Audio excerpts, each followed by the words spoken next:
Sabe quando a gente lê uma lei e pensa, tá, mas e na prática? Como é que isso funciona? É exatamente essa a questão. Uma lei sozinha raramente dá conta de todas as situações do dia a dia. Ela define o quê, mas muitas vezes o como fica em aberto. Para uma política pública sair do papel e funcionar de verdade, a administração precisa preencher as lacunas, encaixar as peças que faltam nesse quebra-cabeça. E hoje, vamos desvendar justamente esses poderes que permitem ao Estado dar vida e eficácia às leis.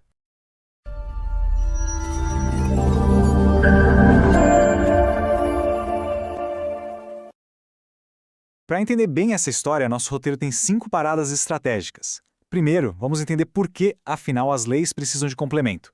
Depois, vamos resolver de vez a confusão entre dois termos que parecem iguais, mas não são. Aí, a gente mergulha de cabeça na principal ferramenta, os decretos, e analisa seus tipos e limites. E para fechar, vamos amarrar tudo com alguns conceitos que completam o quadro. Vamos lá? Muito bem, começando pela base de toda essa nossa conversa. Por que o Congresso Nacional simplesmente não faz leis super detalhadas que já resolvam tudo? A resposta está na própria essência do que é uma lei. A resposta é bem direta. Não. Pensa só, uma lei é feita para ser geral, para valer para todo mundo, em um monte de situações diferentes. Se quem escreve a lei tentasse prever cada mínimo detalhe, cada possível exceção, a lei viraria um monstro burocrático, impossível de aprovar e mais impossível ainda de aplicar. É por isso que ela precisa de um braço executor, alguém que traduz essa regra geral para o mundo real, para o caso a caso. E esse braço executor tem nome. É o poder normativo.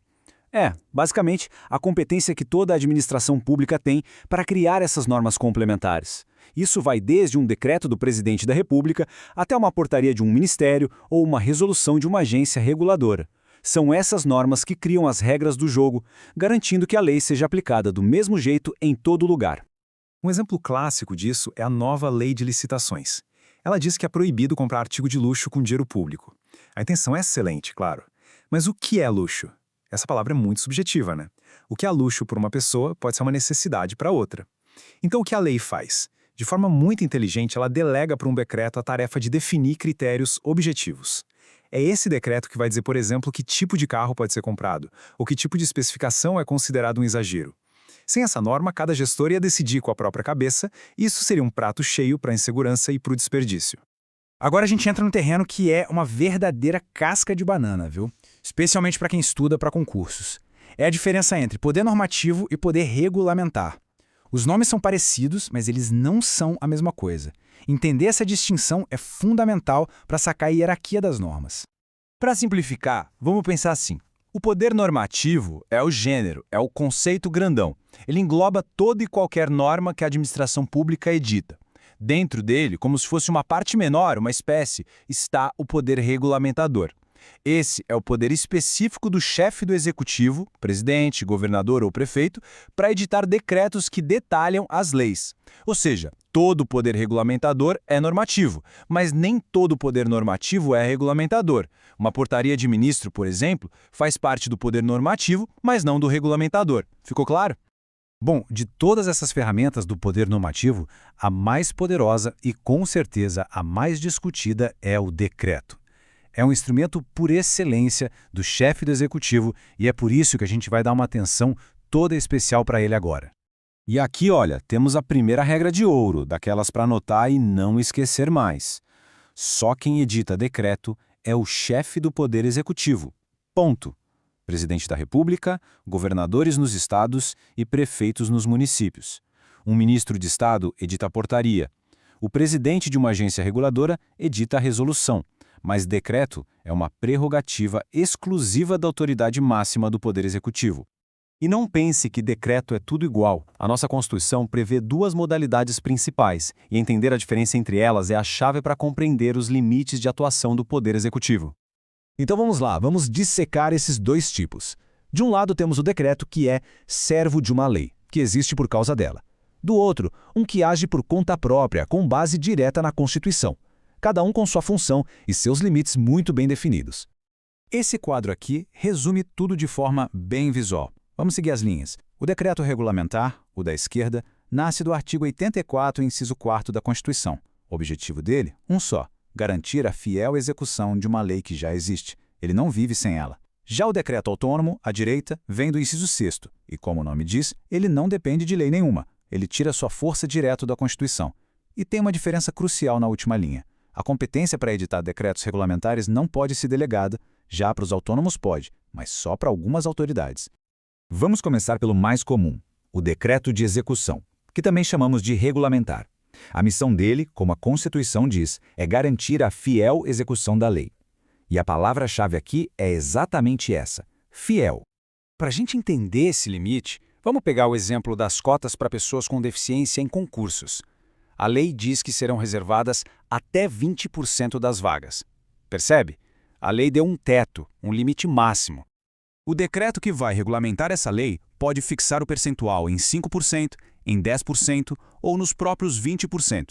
Ele tem que se mover dentro dessa faixa que a lei estabeleceu. Agora, se o presidente editasse um decreto fixando a cota em 40%, ele estaria claramente ampliando a lei. E se ele fixasse em 2%, quando o objetivo da lei era ter um impacto maior, ele estaria restringindo e esvaziando a norma. Em qualquer um desses casos, o decreto ultrapassa seus limites e se torna ilegal. Ele não pode inovar, não pode criar direito novo, só pode detalhar o que a lei já criou. Agora vamos para o segundo tipo, o decreto autônomo, ou independente. O nome já entrega o jogo. Ele não está amarrado a uma lei. Ele age sozinho, com base direta na Constituição. Mas calma, essa autonomia é super limitada. O campo de atuação dele é mínimo e bem específico, são só duas situações. A primeira, organizar a administração pública, mas atenção, sem criar ou extinguir órgãos e sem aumentar a despesa, tipo, passar uma competência de um ministério para outro. E a segunda, que é muito importante, extinguir cargos públicos que estejam vagos. Esses limites são bem rígidos. Quer criar um ministério novo? Precisa de lei. Quer extinguir um cargo que tem um servidor lá trabalhando? Precisa de lei. E esse servidor vai para a disponibilidade. O decreto autônomo só pode atuar na cadeira vazia, sabe? Aquele cargo de ascensorista que não vai ser mais preenchido, por exemplo. Qualquer coisa que envolva criar estrutura, aumentar gastos ou mexer com gente, aí precisa passar pelo Congresso. Para fechar o nosso mapa, vamos só acender a luz em dois últimos pontos que às vezes são confundidos com o que a gente viu até agora: deslegalização e poder regulatório. Esse termo, deslegalização, parece complicado, mas a ideia é bem simples. É quando a própria Constituição ou uma lei permite que um assunto, que normalmente precisaria de uma lei formal, seja resolvido por um ato mais simples como um decreto. É como se fosse um rebaixamento de formalidade. E o maior exemplo disso é o próprio decreto autônomo que a gente acabou de ver. A Constituição deslegalizou a extinção de cargos vagos. Ou seja, ela disse, olha, para isso aqui não precisa de lei, pode ser feito por decreto. E, por favor, muito cuidado para não confundir poder regulamentar com o poder regulatório. São coisas completamente diferentes. O poder regulatório, que está lá no artigo 174 da Constituição, é o poder do Estado de intervir na economia, de regular setores inteiros, como telecomunicações, energia, bancos, tudo isso para evitar abusos e garantir que o mercado funcione direito. Não tem nada a ver com executar uma lei administrativa, mas sim com ordenar a atividade econômica do país. E tudo isso nos leva de volta à questão central, que é o puro suco do equilíbrio entre os poderes, né? O poder de detalhar as leis é vital para o governo funcionar, para a administração ser ágil, mas a linha entre detalhar e legislar é muito tênue. O grande desafio, tanto para quem faz as normas quanto para quem fiscaliza, é garantir que esses detalhes sirvam ao interesse de todo mundo, sem nunca invadir a competência do legislativo. Como manter a agilidade sem atropelar a lei? Essa é a pergunta que move o direito administrativo todos os dias.